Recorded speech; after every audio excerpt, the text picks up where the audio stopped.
Саламатсыңарбы? 10-чу сабагыбыз Agile иштөө, программалык камсыздоолорду иштеп чыгууда акыркы мезгилдерде эң популярдуу, эң тренд, эң модалуу десек дагы болот. Agile иштөө принципи болуп жатат. Agile иштөө принцибинин модалуу болуусунун же болбосо натыйжалуу, популярдуу, баары тарабынан кабыл алына турган деңгээлде боло турчу ыкма болгонунун бир канча себеби бар. Ошолорго токтоло кетелик. Негизинен сиздер дагы ушу программалык камсыздоону иштеп чыгууда мындан кийин ушул Agile методика, же болбосо Agile методдоруна дагы дуушар болосуздар болуш керек. Андыктан бир аз ушул Agile деген эмне, ошо Agile менен эмнени түшүнсөк болот, кайсыл учурларда колдонсок болот деген түшүнүктөрдү жалпы бергенге аракет кылалык. Agile деген түшүнүктү өткөрүп берерден алдын негизи Agile'дын философиясына кичине токтололук. Белгилүү атактуу илимпоз, физика профессору, космолог десек дагы болот, Стивен Хокинг мырзанын айта кеткен бир сөзү бар эле: интеллект бул өзгөрүүлөргө көнүү жөндөмү. Башкача айтканда, интеллект деңгээлибиз канчалык өйдө болсо, канчалык акылдуу болсок деле десек деле болот. Жөнөкөй тил менен канчалык акылдуу болобуз десек, ошондо биз биздин жашообузда боло турчу өзгөрүүлөргө ошол тез көнүп кетүү жөндөмү десек да болот. Бул жактан эми кичине балким темабызга көп тиешеси жок, бирок өзгөчө биздин чөлкөм, Орто Азия чөлкөмүндө сиз билесиздер, көчмөн эл болуп саналабыз. Ошо көчмөн эл болуп саналганыбыздын бизге таандык бир мүнөз десек дагы болот. Биз ошондой тез өзгөрүүлөргө дайым көнүп кеткен бир географиялык чөлкөмдө же болбосо ошондой бир маданияттын ичинде жашаганыбыз үчүн бул негизги сөз бизге мындай таандык, бизге жагымдуу деле болсо керек деген бир ой менен бөлүшө кетейин. Эми темабызга кайталык. Темабыз программалык камсыздоо ишин жүргүзүүдө Agile иштөө. Agile иштөөнүн негизги философиясын чагылдырган Agile иштөө манифести деген 4 идеядан турган бир манифести бар. Эми муну манифестти ортого чыгаргандар албетте Agile деп өзүнүн атын койгондор. Анан ушунун негизинде ушул принциптердин негизинде кандайдыр бир иш жүргүзө турган болсо, бул иш Agile деп эсептелсин деген бир манифести бар. Ушул манифестке токтоло кетелик. Манифесттин ар бирден пунктуна токтололук. Англис тилиндеги оригиналдуу версиясында бул жака койдум. Балким котормолордо бир нерсе түшүнүксүз болсо, балким англисчесин да байкап түшүнгөнгө аракет кылыңыздар. Анда биринчи пункттан баштайбыз. Инсан жана адамдар жана мамилелер десек болот. Адамдар жана мамилелер процесс жана куралдардан өйдө турат. Эми бул жакта негизги философия эмне? Биз программалык продуктуну иштеп чыгышыбыз мүмкүн. Акырында кандайдыр бир ыкмаларды, куралдарды, китепканаларды колдонушубуз мүмкүн, бирок ошол процесстин ичине камтылган адамдар, инсандар жана ошолордун ортосундагы мамиле ушул процесстерден жана куралдардан дагы маанилүүрөөк. Башкача айтканда, бири менен уруша турган, бири-биринин көңүлүн оорута турган ыкмалардан же болбосо процесстерден алыстоо, андай процесстердин алдын алуу Agile иштөөнүн негизги блогун түзөт десек болот. Адамды процесстин ичинде бир инструмент катары көрүү туура эмес. Тескерисинче, адам бул процессти, бул инструментти, бул куралды иштеп чыгууда борбор ролду ойнойт десек болот. Ошондо адамды процесстердин тышкары борборго алып келип, адамдын көңүлүн процесстерден дагы өйдө коюу, адамдык сапаттарыбызды өйдө коюу иши Agile'дын негизги философиясын түшүндүрөт десек дагы болот. Экинчи пунктка токтололук. Иштей турган программа татаал документтерден өйдө. бул дагы маанилүү бир манифест. Анткени кээ бир учурларда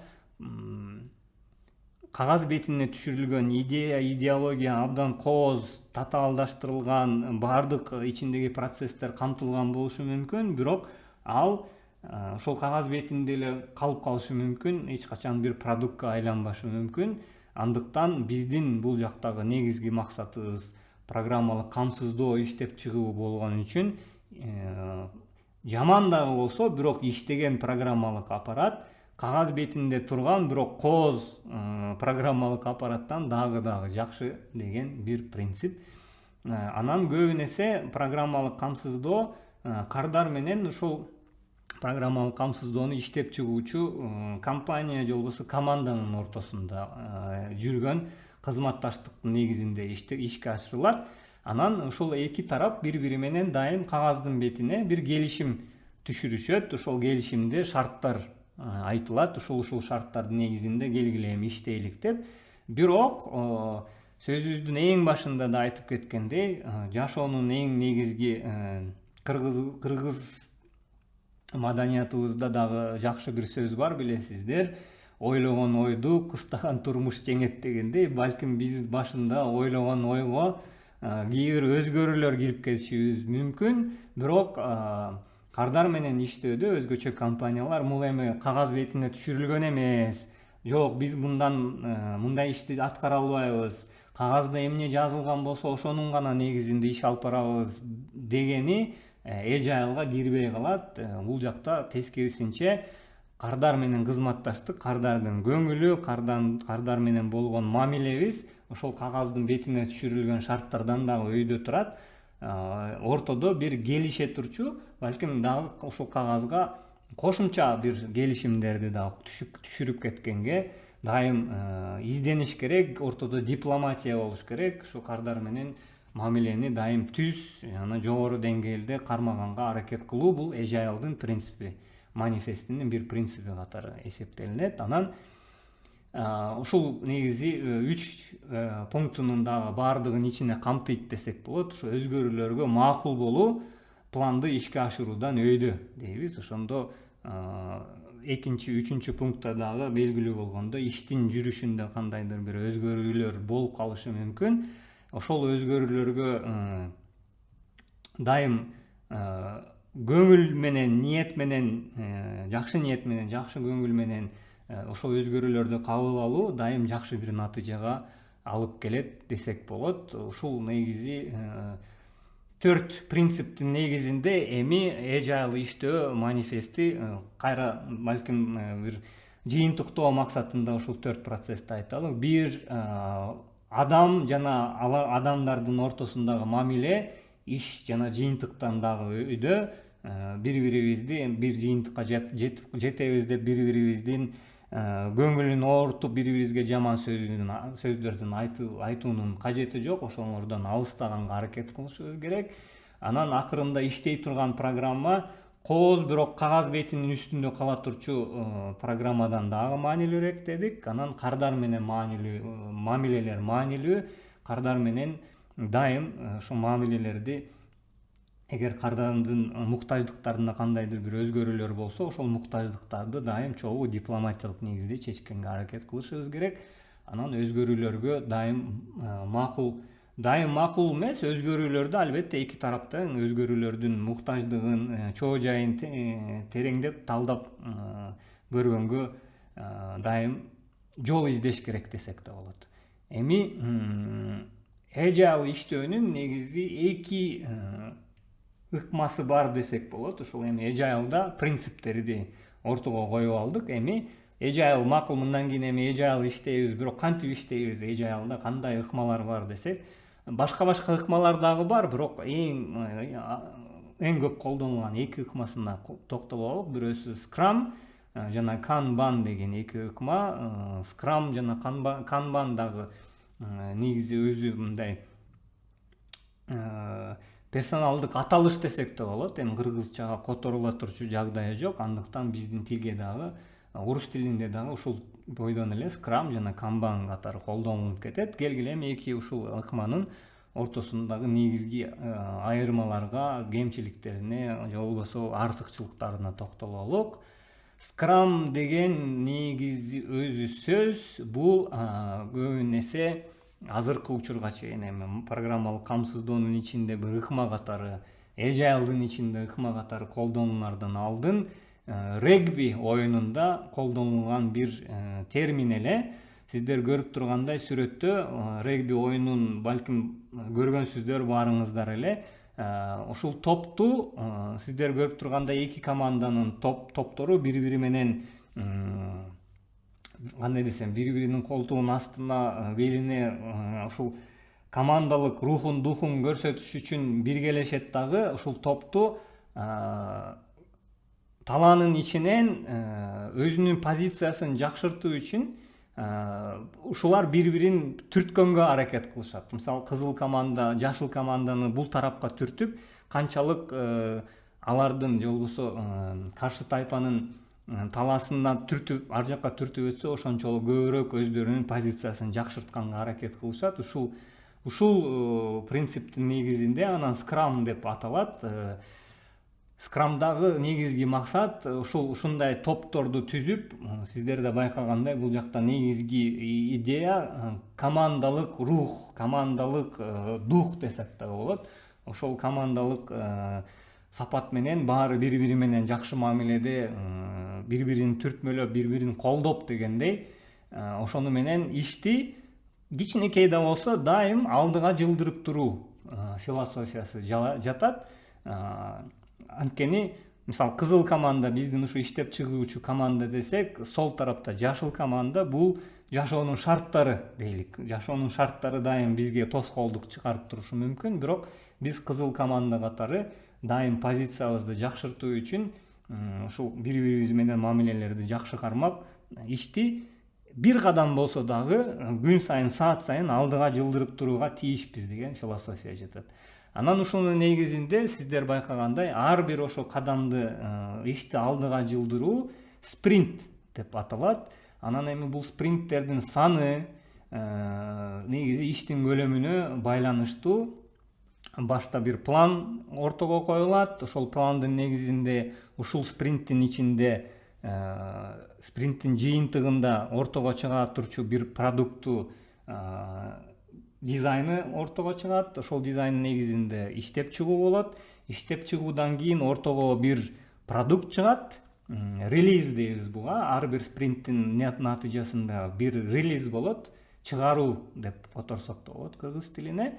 Ошол релиздин ортого чыккан натыйжада ортого чыккан релизди текшеребиз, сапатын текшеребиз. Башта биз планда койгон максаттар ишке ашырылып атабы, ошолорду текшеребиз, тесттен кетет. Андан кийин тесттен кийин ишти ишке алуу процесси жүрөт, деплой дейбиз. Андан кийин кайрадан дагы бир деплойдун негизинде бир ревью болот. Ревью дегенибиз дагы бир тест, же ошол тесттердин натыйжасында ортого чыккан дагы кошумча жасала турган иштердин тизмеси десек да болот. Ошол тизмелерди ортого чыгарып, ошонун негизинде кийинки спринтке бир иш планы чыгат дагы. Ошонун негизинде анан дагы бир спринт башталат. Ошол спринтте максат дагы бир продукт ортого чыгаруу, жакшыртылган продукт. Анткени биринчи релизде биз бир нерсени көрдүк, иштетип көрдүк,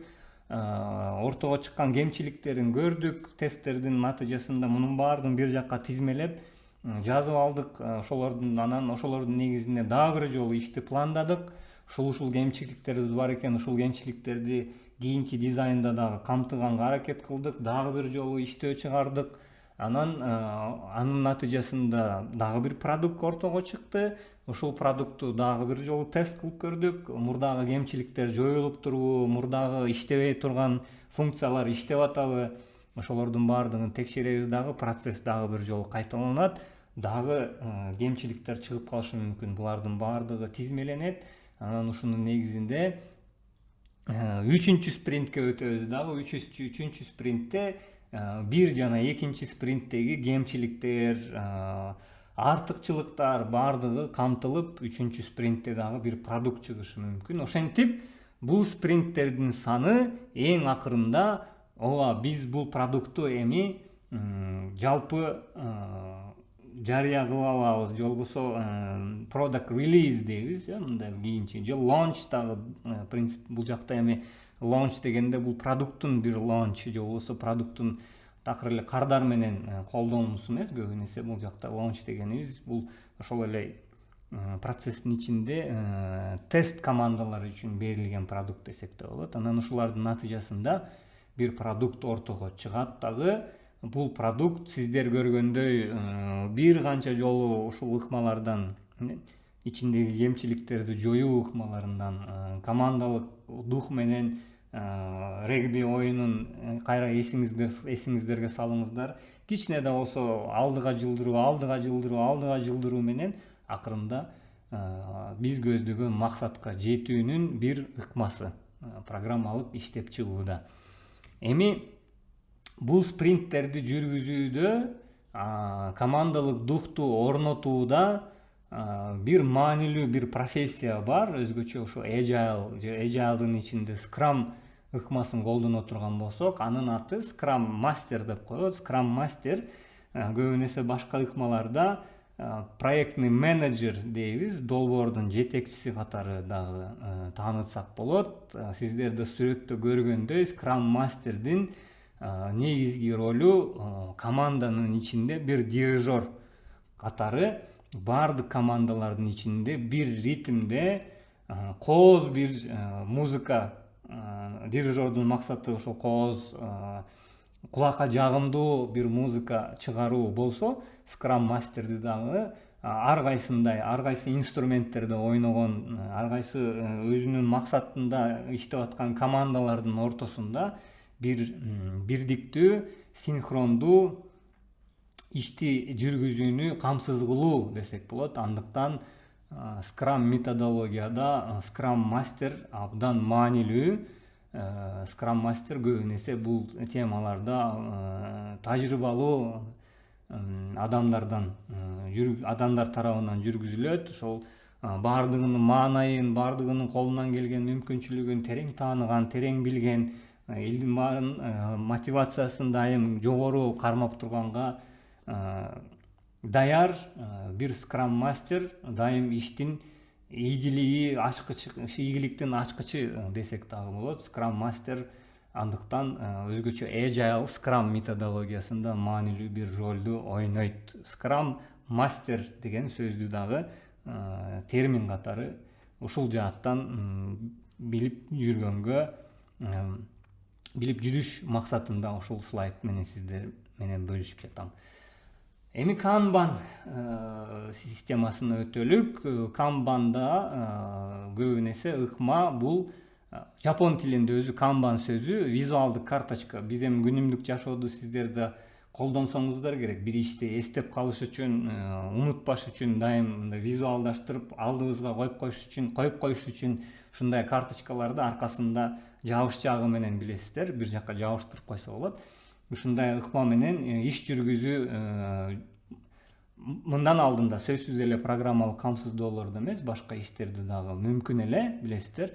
Планданган иштер, азыркы учурда жасалып жаткан иштер жана аткарылган иштер деп иш процессин дайым визуалдаштыруу жагы негизи Жапон элинде бир маданият, иш жүргүзүү маданияты катары кабыл алынган. Анан ошолордон биринчилерден болуп Toyota компаниясы Kanban методологияны ушу ишти өндүрүштүн ичине киргизүү менен эң биринчилерден болуп колдонгон. Сиздерде көрүп тургандай 1970-жылдары көбүнчө ушул ыкмалар колдонгон. Ушу аткарылып аткан иштер, кайсыл иштер бүткөн, кайсыл иштер дагы бүтө элек деп мунун баарын кагаз бетине ушул карточкаларга түшүнүп белгилүү бир ирет менен дайым илип чыгып, анан ушуну визуалдаштырылган көздө ошо мол иштер дагы бүтө элек экен деп команданын баардыгы ушу көрүп турганга мүмкүнчүлүгү бар. Анан ушул ыкма акыркы мезгилдерде ушул программалык камсыздоонун Agile методологияларда колдонулуп келет. Kanban тактасы бул программалык камсыздоодо ошондой эле ушунда аткарылып жаткан иштер, же болбосо аткарылышы керек болгон иштер, аткарылып жаткан иштер жана аткарылып бүткөн иштер тизмеси. Бул жакта долбоордун жетекчиси дайым ушул тизмелерди текшерип, кайсыл иштер жүрүп жатат, кайсыл иштер аткарылган деп мониторинг жүргүзүп турууга тийиш. Анан эми бул программалык камсыздоодо бул ыкманы колдонууда акыркы мезгилдерде көптөгөн кошумча программалык камсыздоолор бар. Бул эми эң жөнөкөйү, бул жакта көрүнүп турган. Эң комплекстүү ушундай канбан такталары дагы бар. Сиздер көргөндөй ким ишти аткарып жатат, канча мөөнөт ошол ишке бөлүнгөн, бул жакта мисалы мөөнөтү дагы берилген, канча убакыт калды ошол ишти аткарууга, сүрөтү менен ким аткарылып жатат, анан процесси, мунун баардыгын бул жактан карап турууга, сиз мисалы ушул команданын бир бөлүгү болсоңуз, киргенде ким эмне менен алек экенин бир көз ирмемде эле байкаганга, көргөнгө мүмкүнчүлүгүңүз бар. Бул дагы эффективдүү ыкмалардан бирөө канбан тактасын колдонуу. Ушу канбан тактасы программалык камсыздоо катары бекер программалык камсыздоолор бар. Аларды дагы кийинчерээк балким ушу практикалык негизде бир тапшырма катары сиздер менен бөлүшөбүз. Анда Agile иштөөгө арналган сабагыбызды ушу менен аягына чыгабыз. Кийинки сабактарда көрүшкөнчө аман эсен болуңуздар.